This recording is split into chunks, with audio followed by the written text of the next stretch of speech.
On August 14, 1954, San Francisco Bay was shrouded in a thick white fog like the breath of death. The prisoner transport ship rocked precariously on the white-capped waves heading towards the dark rocky island rising from the cold ocean. Ellsworth Bumpy Johnson sat motionless in the back row, his hands and feet chained to the deck. Unlike the other prisoners who shivered from the cold or muttered curses, Bumpy maintained absolute silence. He gazed through the tiny barred window at the rock Alcatraz prison growing larger before him. For many, it was the end. For Bumpy, it was just a new chessboard. A chessboard made of reinforced concrete and cold iron bars. "Welcome to hell, Professor," the guard named Miller sneered, tapping Bumpy's shoulder with his baton. "Here, you're not the Godfather. You're just a rotting pile of black flesh waiting to decay." Bumpy looked up, his eyes calm behind his horn-rimmed glasses. He smiled faintly, a smile that sent chills down Miller's spine more than the sea breeze. "Hell is for the guilty, Mr. Miller," Bumpy said, his voice unusually warm and polite. "As for me, I'm just an unwilling visitor." The heavy iron gate of Block D, Alcatraz's most notorious solitary confinement area, slammed shut behind Bumpy with a deafening clang that echoed through the cold concrete corridor. Bumpy stood in the middle of cell number 18. It was less than 5 square meters. An iron bed, an open toilet, a rusty sink, and a small table attached to the wall. This would be his kingdom for the next 10 years. "Open the door, lunchtime." The loudspeaker crackled. A series of clicking sounds of electric locks simultaneously opened. Bumpy stepped out into the hallway. This was his first encounter with the residents of this island. The air was thick with the smell of disinfectant, the sour smell of sweat, and the smell of hatred. Bumpy felt hundreds of eyes staring at him. Curious, scrutinizing, and even bloodthirsty eyes. When Bumpy entered the dining hall, known as the silent battlefield because of Alcatraz's strict no-talking rules, he immediately noticed the order of the place. To the left was the area for the people of color. They sat with their heads bowed, eating quickly, trying not to attract attention. To the right was the area for the white people, bald-headed, heavily tattooed men with fierce eyes. In the middle was the area for the Italian Mafia, who maintained a neutral but arrogant demeanor. Bumpy carried his tray of food, walking with his back straight and his head held high. He wasn't in a hurry. His demeanor was as if he were entering a fine restaurant in Harlem, not a prison mess hall. He chose an empty seat at the table for the black people and sat down opposite a thin, white-bearded old man named Red.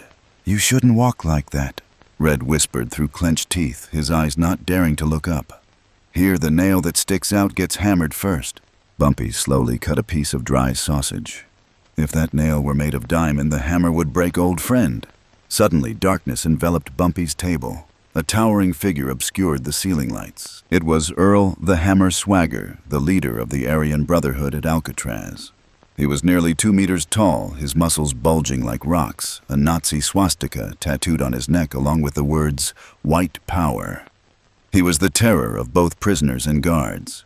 He had killed 3 people in prison with his bare hands, and the guards turned a blind eye because he helped them maintain order. Swagger placed his hand as big as a bunch of bananas on Bumpy's tray, pressing down so hard that the sauce splattered everywhere. The entire dining hall held its breath. Every sound of knives and forks ceased. The guards on the balcony tightened their grip on their rifles, anticipating a fight. "You're in the wrong place, you idiot," Swagger said, his voice a deep rumbling thunder. He leaned down close to Bumpy's face, the stench from his mouth assaulting the Harlem Godfather's senses. "Your place is under the table. Or in the toilet." Bumpy didn't lift his head. He continued to spear a potato with his fork. He slowly brought the food to his mouth, chewed, swallowed, then elegantly wiped his mouth with a tissue. Afterward, Bumpy looked up, meeting Swagger's gaze through his intellectual glasses. Bumpy's eyes held neither fear nor anger. They were cold and deep like the Mariana Trench. "You're blocking my light, Earl," Bumpy said softly. "And your filthy hands are ruining my lunch." Swagger froze. He had never heard anyone dare speak to him like that, especially a new recruit. His face flushed with anger. "Are you tired of living?" Swagger snarled, his other hand clenched into a fist. "Life or death isn't as important as how you live," Bumpy replied calmly. "And you're behaving like an uneducated stray dog. If you want to bite, then bite. If you just want to bark, then bark somewhere else. I'm eating." A chuckle erupted from the Italian Mafia's table. Swagger's pride was severely wounded. He wanted to punch Bumpy in the face right there and then. But he glanced up at the balcony. Warden Miller was shaking his head slightly. Not yet. Fighting in the cafeteria would land them all in the whole solitary confinement. Swagger gritted his teeth, leaned down, and whispered in Bumpy's ear. "All right, Professor. You have a glib tongue. Let's see if that tongue can still speak when I cut your tongue out in the bathroom. Tonight, after roll call, prepare for your funeral." Swagger slammed Bumpy's tray to the ground with a loud crash, then turned and stormed off with his bald henchman. Red, the old man opposite him, was deathly pale. "You're crazy. He's a monster. He'll kill you. He has knives, he has henchmen. You're alone." Bumpy bent down and picked up the stainless steel fork. He wiped it clean with the hem of his prison uniform. "In chess, red," Bumpy said, turning the fork in his hand, the metal gleaming with a cold, sharp light. Pawns often underestimate knights, thinking they take a roundabout route. But the knight is the only thing that can jump over another's head to checkmate. A cold wind from the bay blew in, chilling to the bone. Prisoners walked in small groups to warm themselves and exchange information. Bumpy strolled alone along the barbed wire fence, gazing towards the distant city of San Francisco. Freedom was within reach, yet 1,000 miles away. He wasn't wandering aimlessly. He was observing. He saw Swagger and his gang sharpening pieces of metal stealthily in the corner of the basketball court. They were preparing weapons for tonight's party. He saw the Italian Mafia playing cards. Their leader was Frank the Chin Gigante. Frank looked at Bumpy, giving a polite nod, a nod befitting someone of the same godfather status. But his eyes said it all. "I won't interfere. You figure it out yourself." Bumpy knew he couldn't rely on anyone. In Harlem, he had an army. Here, he only had his brain and his hands. A thin young black man crept up to Bumpy. "Hey, old man," the young man said quickly, his eyes darting around. "I'm Jonesy. I work at the laundromat. I heard Swagger plans to slaughter you in the communal bathroom tonight. He's bribed the doorman. You'll be locked in there with 5 of his men." Bumpy looked at Jonesy. "Why are you telling me?" Jonesy shrugged. "Because he's Bumpy Johnson. He's a legend in Harlem. He paid my father's hospital bills. I don't want to see him die like a dog in this godforsaken place." Bumpy smiled, patting Jonesy on the shoulder. "Thanks, son. You work at the laundromat. Can you get me something?" "What?" Jonesy asked. "A knife or a baton?" "No," Bumpy shook his head. "I need 2 bars of soap and a pair of long socks." Jonesy was stunned. "Soap and socks? What for? Are you planning to take a bath before you die?" "Just do it," Bumpy said, his eyes turning cold. "And if you can find me some chili powder or pepper from the kitchen, the more the better." Jonesy swallowed, nodded, and quickly disappeared into the crowd. Bumpy turned to look towards the corner of the courtyard where Swagger was grinning menacingly and making a throat-cutting gesture toward him. Bumpy wasn't afraid. In his mind, the chessboard was laid out. White 5 burly assassins, their weapons homemade knives. Black Bumpy alone, his weapon soap and his wit. The odds seemed stacked against him. But Bumpy liked it that way. The greater the disparity, the sweeter the victory.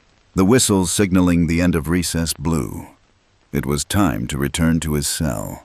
And in a few hours, the doors of the hellish bathroom would open.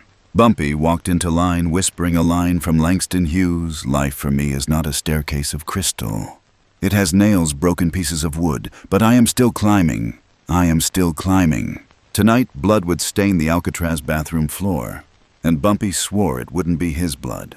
7:00 p.m., communal baths. The wails signaling bath time echoed mournfully like the lament of imprisoned souls. A long line of prisoners in their ash-gray uniforms trudged down the concrete corridor, the clanging of their shackles creating a jarring symphony. Bumpy Johnson walked in the middle of the line. He sensed the tension in the air. The other prisoners seemed to sense impending trouble, and they distanced themselves from Bumpy, creating an invisible space around him. No one wanted to be caught in the crossfire when Earl Swagger's hammer struck. At the locker area, Jonesy, the young man who worked in the laundry, brushed past Bumpy. A slight bump. Quickly, 2 rock-hard bars of soap and a thick woolen sock were tucked into Bumpy's sleeve. Along with it was a small, carefully wrapped package, a mixture of finely ground cayenne pepper and black pepper stolen from the kitchen. "Good luck, Professor," Jonesy whispered, his voice trembling, then quickly disappeared into the crowd. Bumpy didn't reply. He silently walked into the shower area, removing his prisoner's uniform. He stood there naked, revealing a body covered in scars, medals from the Harlem War. But here old scars held no threat. Warden Miller stood guard at the iron door, baton in hand, chewing gum noisily. He looked at Bumpy, a sinister smirk on his face, then turned to signal his accomplices. Creak! Bang! The heavy iron door slammed shut. Miller hadn't locked it, but he turned and left, leaving the shower area unattended for 15 minutes. 15 minutes was more than enough for a murder. Hot steam gushed from the shower heads, quickly filling the large room with a thick, opaque white mist. Visibility was reduced to just a few meters. The sound of running water drowned out all other sounds. Bumpy stepped into the mist. He wasn't showering. He went to the corner of the room where the water flowed strongest. He wet his wool sock, stuffed 2 bars of soap inside, and tied the end of the sock tightly. The water soaked in, making the sock incredibly heavy, transforming it into a soft but bone-breaking mace. He wrapped the end of the sock around his right wrist, concealing the mace behind his back. His left hand clutched a packet of chili powder. "Hey, you black bastard!" Earl Swagger's deep voice rang out, tearing through the mist. From within the swirling white mist, 5 towering figures emerged. Swagger led the way, clutching a homemade knife sharpened from a stainless steel spoon handle, its blade a hand's length long and razor sharp. 4 henchmen followed, each carrying shards of broken glass or iron rods. They were shirtless, revealing a tangle of dark blue tattoos against their pale skin. They looked like demons emerging from hell. "I told you." Swagger cackled, his laughter echoing eerily in the damp air. "I'll cut your tongue out, and I'll make you swallow it."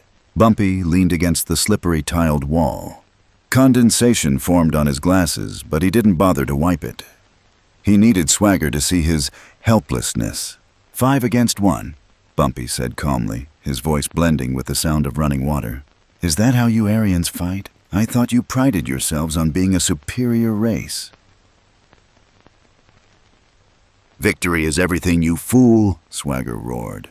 "Kill him!" The 4 henchmen charged forward. They thought Bumpy was just a weak, intellectual old man.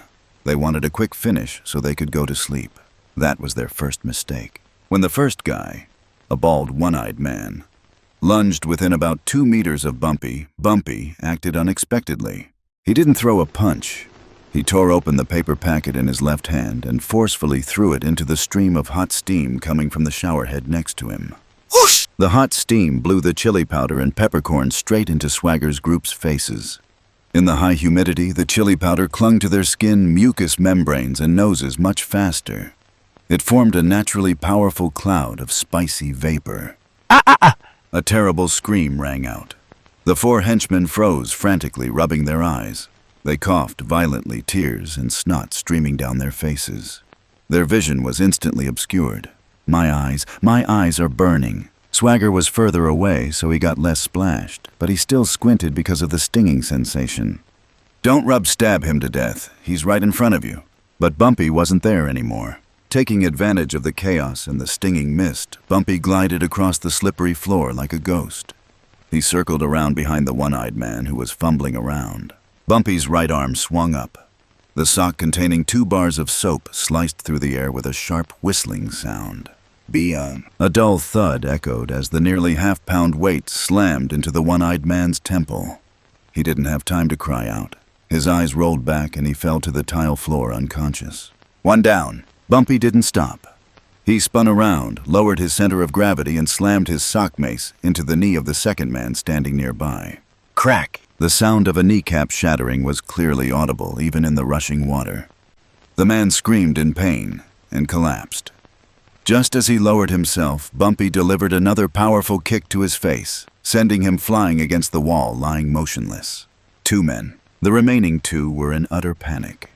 They were blind to the sound of their fallen comrade and the shuffling footsteps of death around them. They began wildly swinging their knives in the air. "Where are you? Come out."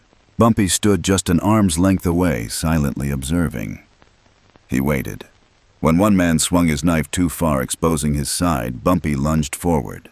He didn't use his socks anymore. He grabbed the wrist, holding the knife, and twisted it behind his back. Cracked the shoulder joint, dislocated. Bumpy shoved him head first into the other man. The two men collided and tumbled onto the slippery floor. Bumpy stepped forward coldly, delivering 2 swift blows to the back of each man's neck. Clean. Decisive. 4 henchmen were eliminated in less than 2 minutes. Now only Earl Swagger remained. Swagger wiped his eyes. He looked at the 4 henchmen lying sprawled on the floor, blood and soapy water mixing and flowing down the drain. The arrogance on his face vanished, replaced by the caution of a predator realizing it had met its match. "You played dirty," Swagger hissed, tightening his grip on the knife. Bumpy removed the soaking wet sock from his wrist, holding it dangling like a pendulum. He took off his glasses and carefully placed them on a high shelf. "There's no such thing as clean or dirty here, Earl," Bumpy said, moving closer. "There are only those who stand and those who lie." Swagger roared, lunging to attack. He was twice Bumpy's size and as strong as a bear. His knife thrust repeatedly towards Bumpy's chest and stomach. Bumpy continuously retreated, dodging. The slippery floor was the enemy of the large, but the friend of the agile. Bumpy didn't block. He let Swagger attack, letting him wear him down. Whoosh! Swagger's knife grazed Bumpy's side, cutting a long bleeding gash. Bumpy winced, but didn't stop. He was waiting for Swagger to make a mistake. And the mistake came. Swagger, eager to finish, put all his strength into a direct downward thrust. This was a deadly move, but it exposed too many vulnerabilities. Bumpy didn't retreat anymore. He stepped forward, hooking his left foot onto Swagger's supporting leg and simultaneously using his left hand to forcefully push Swagger's knife-wielding wrist aside. Taking advantage of Swagger's momentum and the soapy floor, Bumpy executed a basic but deadly judo throw. Swagger lost his balance, his massive body crashing onto the hard stone floor. Crash. He fell face down, his knife flying out of his hand. The fall was so hard it left him stunned. Before Swagger could scramble to his feet, Bumpy jumped onto his back. He looped his wet sock around Swagger's neck and tightened it. 2 hard bars of soap pressed against the giant white man's trachea. Swagger struggled wildly, clawing at Bumpy's hands and kicking wildly. But Bumpy tightened his grip even more, his face expressionless. "Listen, Earl," Bumpy whispered into Swagger's ear, which was turning purple. "I could kill you right now.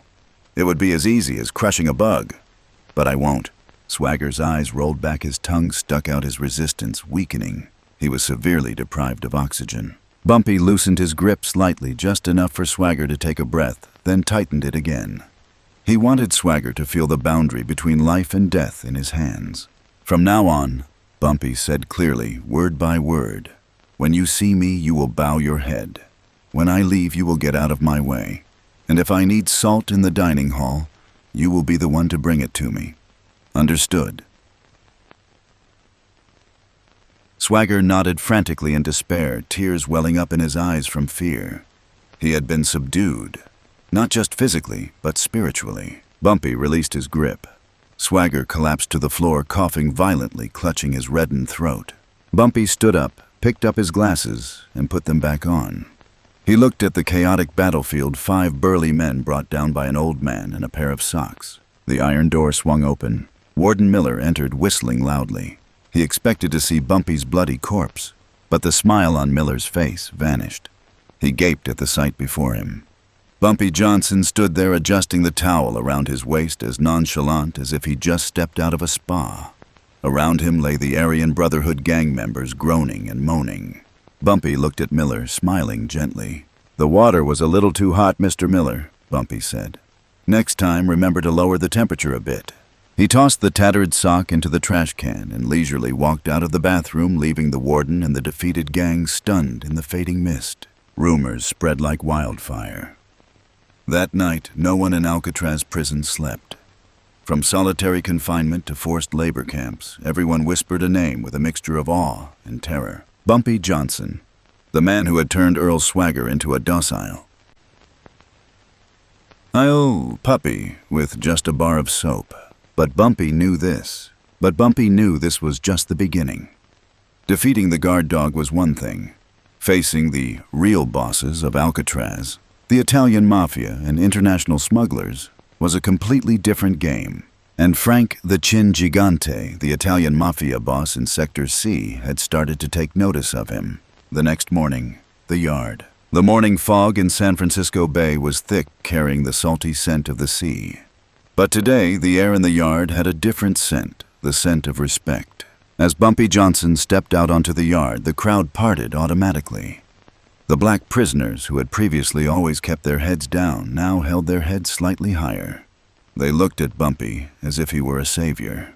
Even the Aryan Brotherhood members, Swagger's henchmen, avoided Bumpy's gaze, glancing elsewhere. Earl Swagger was not present. He lay in the infirmary with a swollen throat and crushed pride. Bumpy strolled slowly along the barbed wire fence, his hands clasped behind his back. He wasn't triumphant. He knew that defeating Swagger was like kicking away a rock in his path. A mountain lay before him now. "Professor!" A hoarse voice with a thick New York accent rang out. Bumpy stopped. Standing in front of him was Vinny the Ant, a small but dangerous henchman of the Italian Mafia. He wore a strangely neat prison uniform, a sign of those with money and power, even in prison. "Frank wants to see you," Vinny said, his tone both condescending and wary. "In the library. Right now." Bumpy adjusted his glasses. "Tell Frank I'm busy admiring the sea." Vinny frowned. "Don't you understand? This isn't an invitation. This is a summons. Frank the Chin doesn't like waiting." Bumpy smiled slightly. "And Bumpy Johnson doesn't like taking orders. If Frank wants to see me, tell him to prepare a chessboard. I'm not talking nonsense." Vinny was about to lose his temper, but remembering the sight of Earl Swagger lying face down in the bathroom the night before, he swallowed his threat. He nodded and turned to leave. Bumpy knew this meeting was inevitable. The Italian Mafia controlled 80% of the smuggling activities at Alcatraz: cigarettes, alcohol, drugs, and even protection money. Frank Gigante, also known as the Chin, was the mastermind behind it all. He didn't use his fists. He used money and accidents. The prison library. This was the quietest place in Alcatraz, and also Frank Gigante's unofficial office. The Mafia boss sat at an oak table in a secluded corner surrounded by towering bookshelves. He was a portly man wearing reading glasses, looking more like a gentle old librarian than a notorious crime boss. On the table, as Bumpy had requested, a chessboard was set up. "Sit down, Bumpy," Frank said without looking up, his hand twirling a white bishop. "I heard you taught that mad dog Swagger a lesson in personal hygiene. Impressive." Bumpy pulled up a chair and sat down opposite him. He wasn't in a hurry to make his first move. "He was too noisy," Bumpy replied. "I prefer quiet." Frank smirked, looking up at Bumpy through his glasses. "I prefer quiet too. And order. Here at Alcatraz, I'm the one who maintains order. I make sure everyone has cigarettes to smoke, drinks to drink, and the jailers have money to turn a blind eye." Frank moved his white pawn 2 squares forward. Opening. "Get straight to the point, Frank." Bumpy moved his black pawn to block. "All right." Frank leaned back in his chair. "I need someone to manage the black gang. Swagger is useless. I want you to replace him. You'll control your gang, make sure they buy my goods, work for me, and don't cause trouble." "Be your henchman," Bumpy asked, his voice calm. "Be my partner," Frank corrected, though his tone was still condescending. "You'll get 10% of the profits from what the black gang consumes. You'll have protection. No one will dare touch you. I can even arrange a light job for you in the kitchen."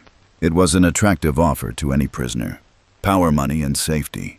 But Frank had forgotten who Bumpy was. Bumpy picked up the black knight, turning it slightly in his hand. "Frank," Bumpy said slowly, "in Harlem I have a principle. I never beg at someone else's table. And I would never betray my brothers for a few packs of cigarettes." Frank narrowed his eyes. His gentle smile vanished. "Are you rejecting me? I'm telling you my place." Bumpy placed a knight on the chessboard, a bold offensive move. "I didn't come to Alcatraz to be a drug dealer for the Mafia. My men won't buy your drugs. They won't be your henchmen. And I won't kneel before anyone, whether it's a jailer or the Godfather." The atmosphere in the library turned cold. The two bosses stared at each other. A tense eye battle more intense than gunfire. "Do you know what happens to pawns that don't obey the king?" Frank asked, his voice low and threatening. "They get sacrificed." That's why I don't play pawns. Bumpy stood up. I play the knight. It goes its own way, and it can jump over the king's head. Bumpy turned his back and walked away, leaving the game unfinished. Frank Gigante watched Bumpy's retreating back, his grip on the white bishop so tight his knuckles turned white.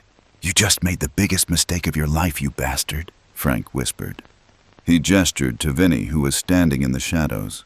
Teach him a lesson, but don't kill him yet. I want him begging me. Lunchroom, 2 days later. The Mafia's revenge wasn't as loud as the Aryan Brotherhood's. It came quietly and brutally. When Bumpy entered the dining hall, he noticed something unusual. Red, his old prison friend, the only one who spoke to Bumpy, wasn't at the table. Where's Red Vmon? Bumpy asked Jonesy. Jonesy's face was pale, his hands trembling as he scooped up the watery soup. He had an accident in the carpentry workshop this morning. What kind of accident? Bumpy growled. A chainsaw, Jonesy whispered, tears welling up in his eyes. Someone pushed him. His right arm, it's shattered. He'll never be able to play the harmonica again. Bumpy clenched his fist under the table. Red was a harmless old man, only 2 years left in prison. He was Frank's message, I can reach anyone around you. And that wasn't all. When Bumpy picked up his tray of food, he saw shards of broken glass mixed in beneath the mashed potatoes. If he ate too quickly, his guts would be ripped apart. Bumpy looked up at the Italian Mafia's table. Frank Gigante was sitting there, leisurely enjoying his specially prepared Italian pasta. He raised his glass of water, looked at Bumpy, and winked. A clear message. This is just the beginning. You won't be able to eat, you won't be able to sleep, and your friends will slowly die. Bumpy pushed his tray of food away. He stood up. The whole dining hall held its breath again. Would Bumpy lunge at Frank? If he did, he'd be shot dead by the guards or thrown into solitary confinement forever. That was the trap Frank had set. He wanted Bumpy to lose control. But Bumpy took a deep breath. He suppressed the raging anger welling up inside him. He knew that fighting the Mafia in prison couldn't be done with fists. It had to be politics. Bumpy walked to the trash can and emptied his food tray. Then he turned and headed straight for Earl Swagger's table. Swagger sat alone in the corner, his throat still wrapped in white bandages, his eyes filled with both resentment and fear as Bumpy approached. The Aryan henchman tried to stand up to block his way, but Bumpy raised his hand. Sit down, Bumpy said authoritatively. I didn't come here to fight. He stopped in front of Swagger. Frank Gigante just crippled Red's arm, Bumpy whispered, just loud enough for Swagger to hear. Today, it was Red. Tomorrow, it could be one of your errand boys. Frank wants to take over everything. He sees me as a thorn in his side, but he sees you as a useless dog. Swagger looked at Bumpy suspiciously.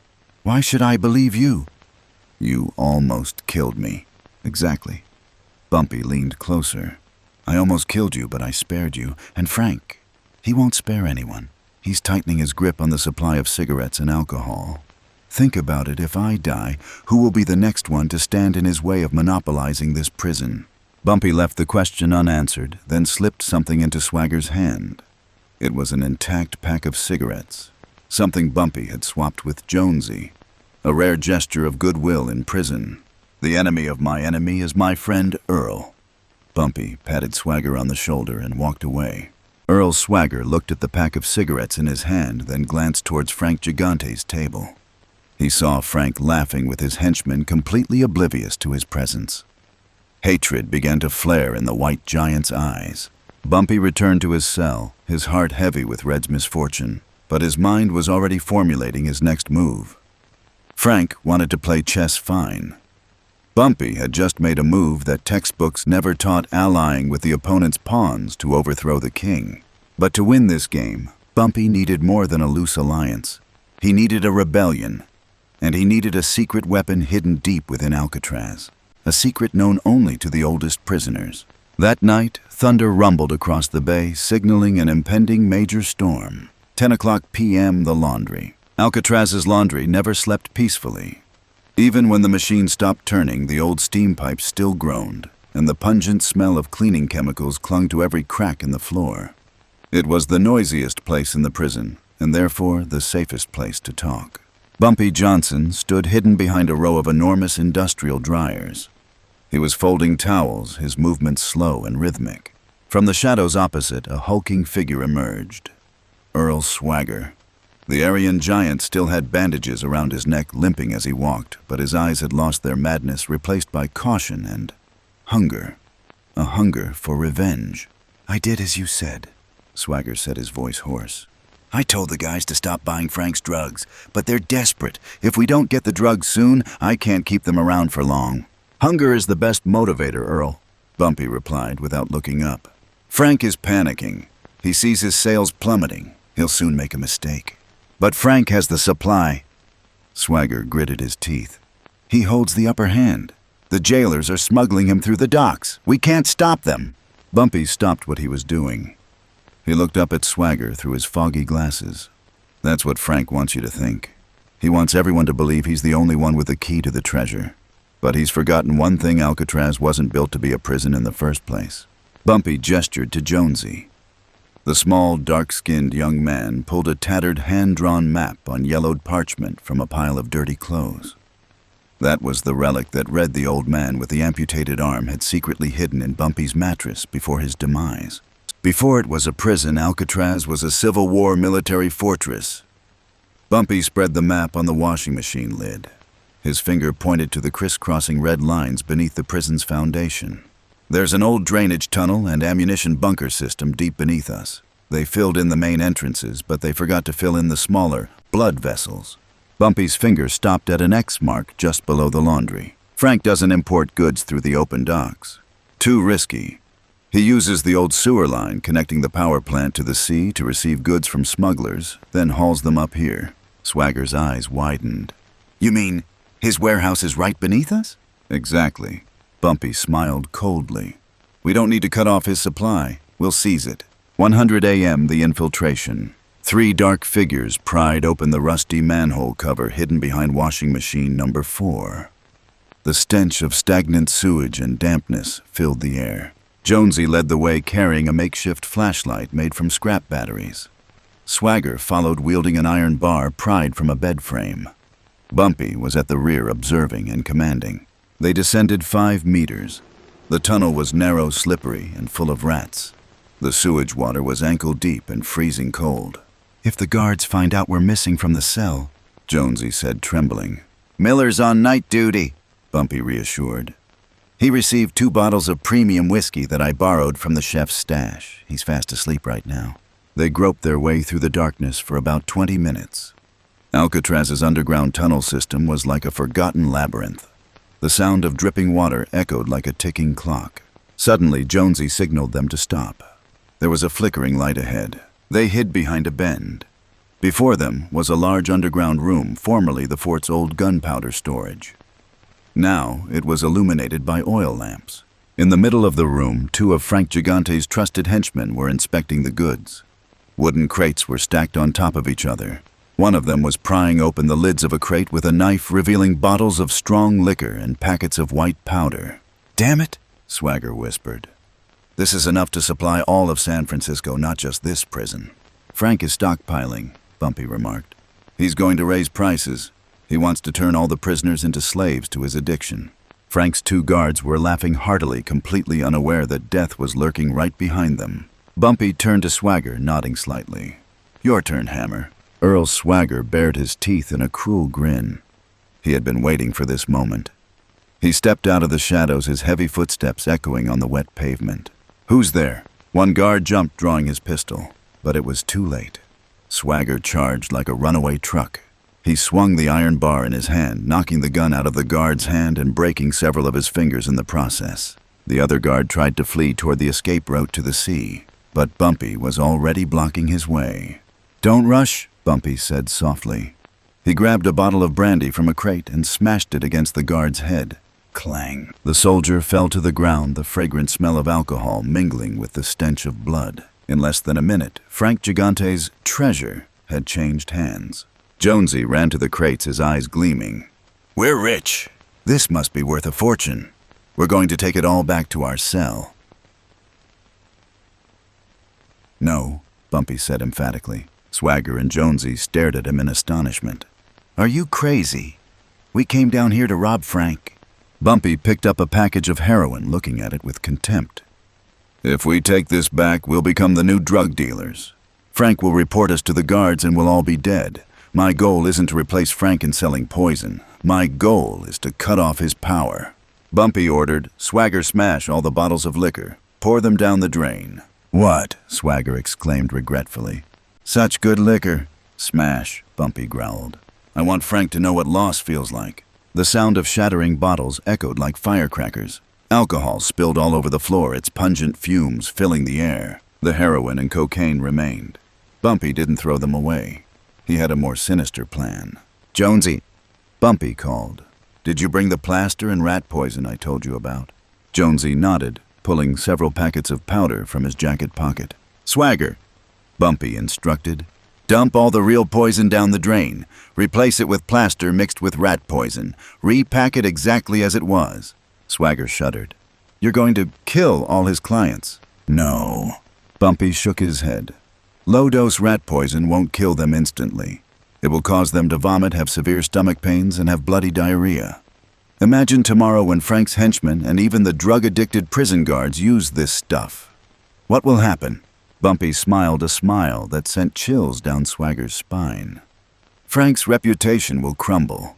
No one trusts a poisoner to their clients. He'll lose all his protection." They worked hard for an hour. The counterfeit goods were meticulously repackaged and neatly placed back in their original positions. The two guards were tied up, gagged, and thrown into a dark corner. By the time they climbed back up to the laundry, it was almost dawn. Swagger looked at Bumpy with a completely different expression. Before he feared Bumpy for his pain. Now, he feared Bumpy for his incredibly wicked mind. "You're a devil, Bumpy," Swagger said, but there was a hint of submission in his voice. "In hell." Bumpy wiped his hands on his coat. Only a devil can defeat a devil. The next morning, roll call. Alcatraz prison awoke to an unusual atmosphere. Frank Gigante maintained his usual arrogant demeanor. He was unaware of what had happened in the underground cellars. He still believed that the previous night's shipment had arrived safely and was being distributed throughout the prison. Bumpy sat at the dining table calmly chewing on dry bread.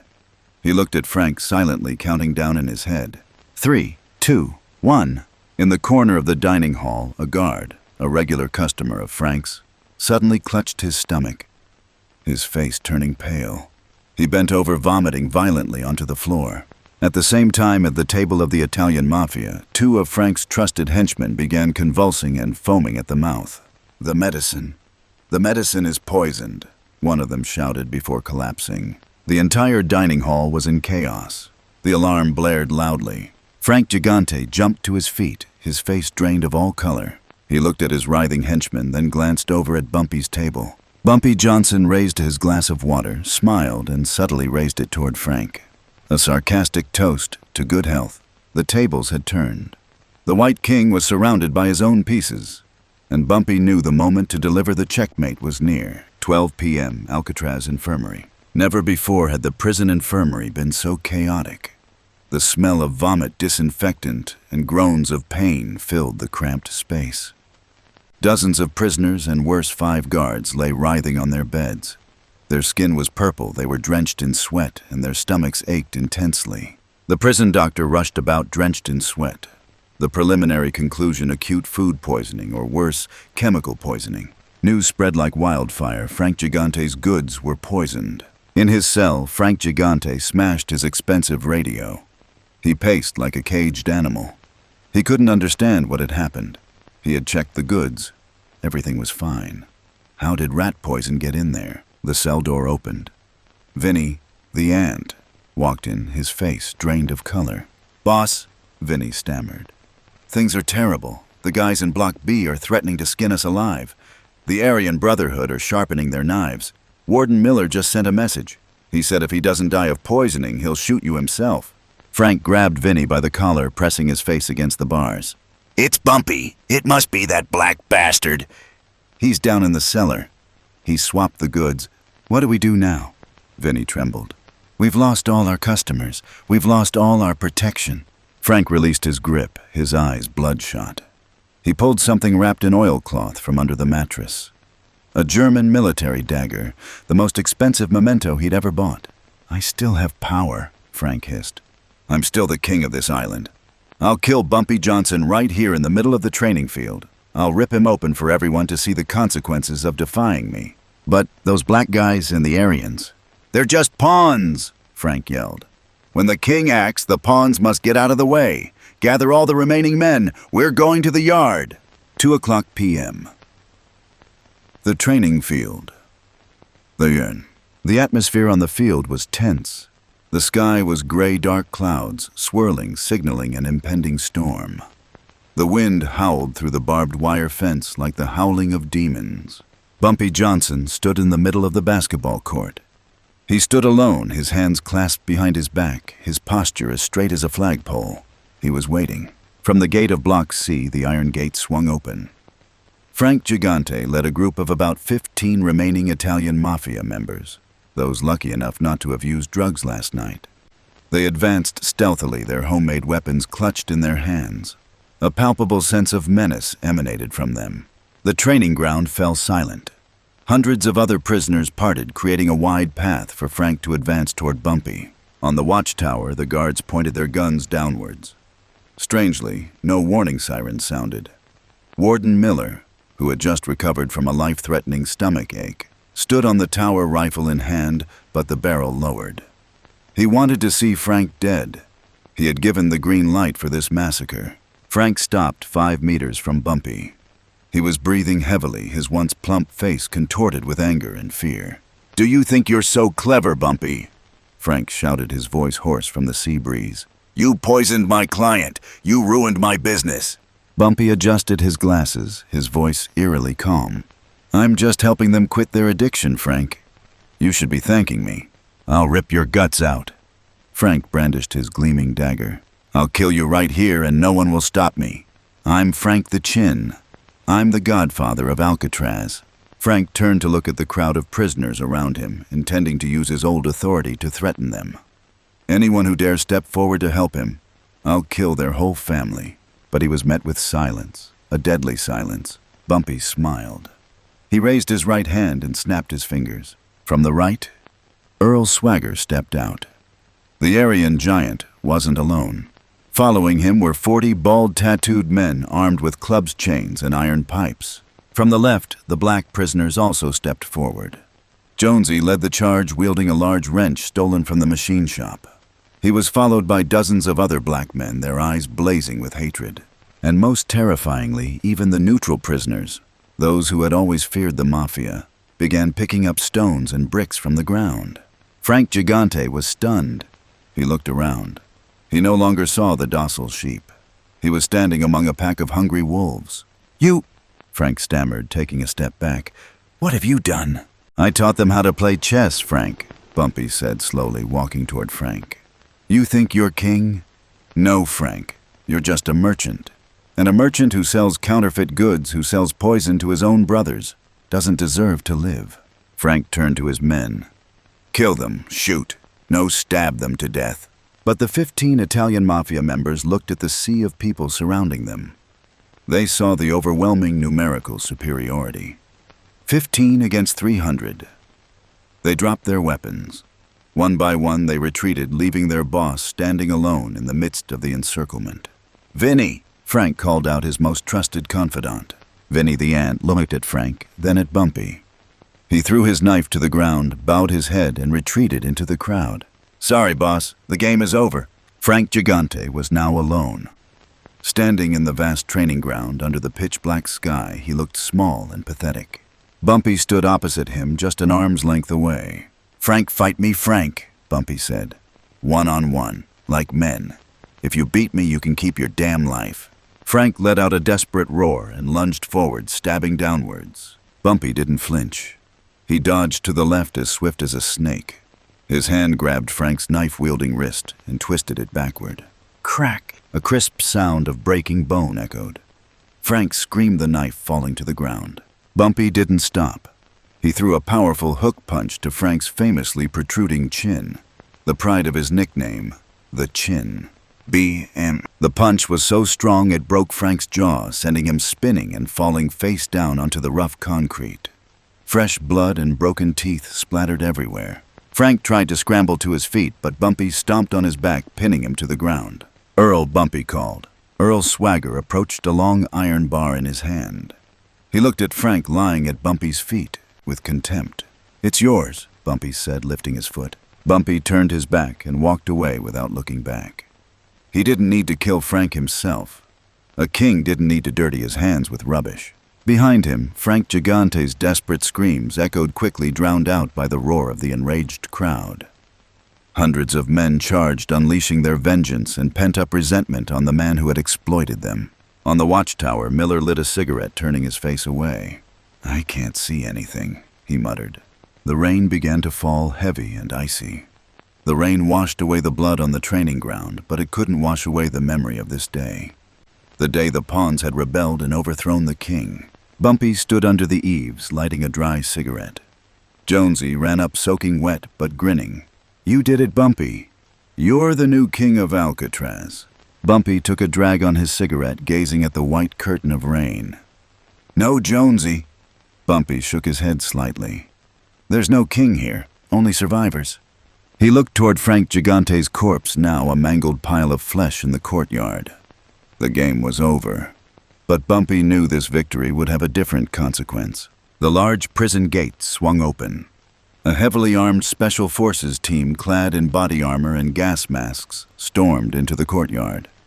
The riot had drawn the attention of the Federal Bureau of Prisons. Bumpy tossed his cigarette into a puddle. He raised his hands calmly, waiting. A new chapter was about to begin, and this time his opponent wasn't a criminal anymore. It was the government. The whole, Cell D, 30 days after the riot. The darkness here wasn't like the darkness of night. It was a thick, heavy substance pressing down on a person's chest. No light, no sound, only the dripping of water and the beating of one's own heart. Most of those locked in here for more than a week went mad. They screamed, they banged their heads against the walls, or they started talking to imaginary ghosts. But Bumpy Johnson didn't. He sat cross-legged on the cold concrete floor, eyes closed. In his head, a game of chess was still ongoing. He was playing chess against himself.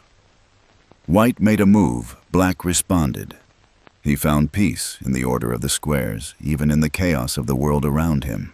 Click. The iron door bolted open violently.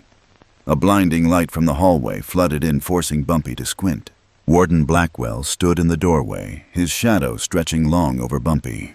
Blackwell was the most powerful man on the island, but at this moment he looked at Bumpy with wary eyes, as if he were looking at a ferocious tiger trapped in a circus cage.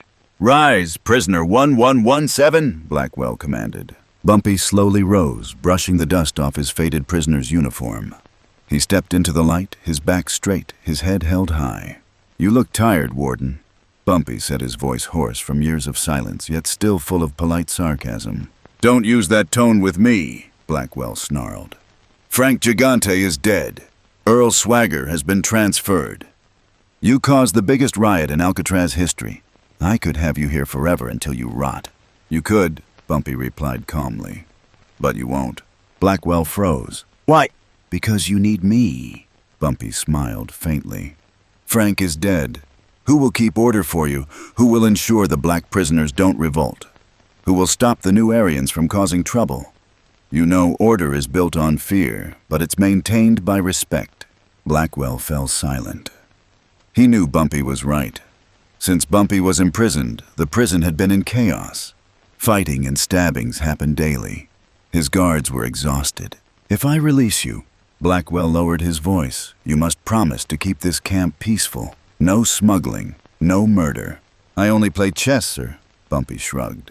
"And occasionally read poetry." 1963, 9 years later, Alcatraz was about to close. The operating costs were exorbitant, and the salty seawater had corroded the iron bars of the world's most impregnable prison.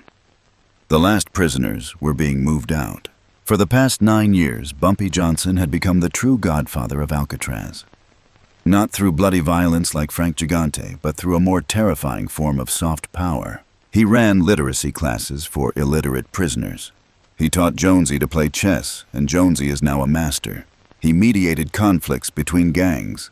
People no longer called him the savage or the criminal. They called him the professor, or simply the old man. with utmost respect. Today was the day Bumpy Johnson left. He wasn't completely free. He would be transferred to a less restrictive prison on the mainland to serve his final few months before being released. Bumpy packed up his belongings in cell number 18. There were only a few books, a worn-out chess set, and Red's harmonica, a relic he had cherished for years. He stepped out into the hallway. Warden Miller, the man who had once despised him, now much older, his hair streaked with gray, stood waiting to handcuff him.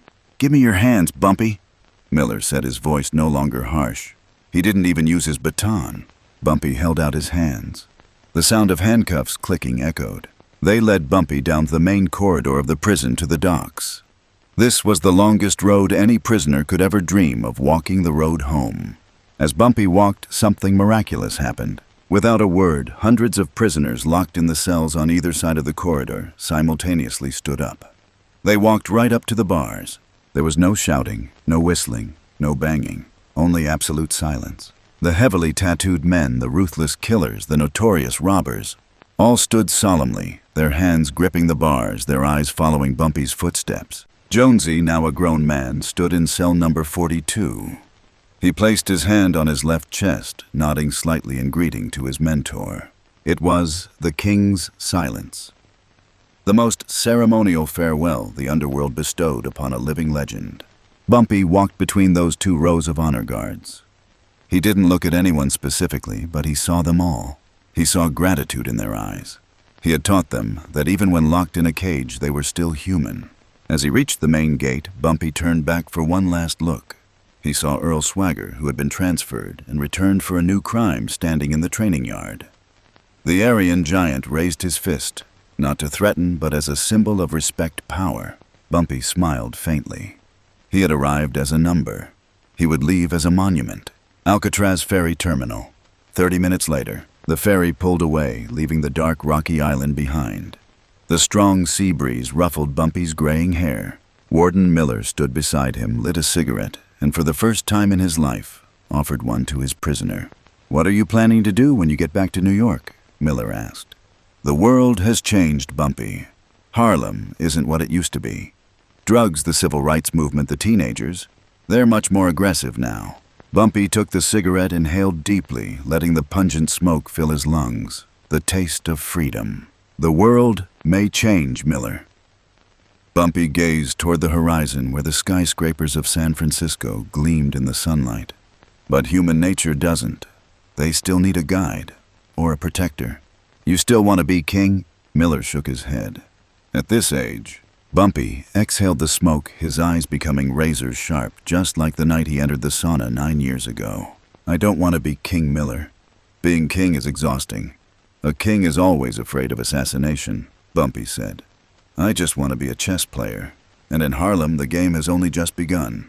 Harlem, New York, a few months later. A sleek black car pulled up in front of the apartment building on 125th Street. The car door opened. A pair of gleaming Italian leather shoes landed on the pavement. Ellsworth Bumpy Johnson stepped out. He wore a perfectly tailored designer suit, a gray wool coat, and horn-rimmed glasses.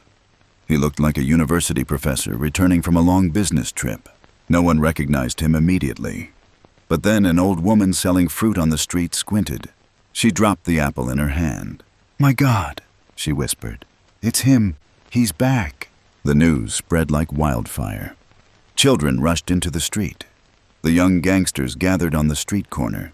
Those who called themselves the new generation stared in amazement at the strange man whose aura dominated the entire street. From within the building, a beautiful, elegant woman emerged. Mamie Hatcher Johnson. She had waited for him for 10 long years. Her hair had a few gray strands, but her smile was as radiant as ever. Bumpy opened his arms wide.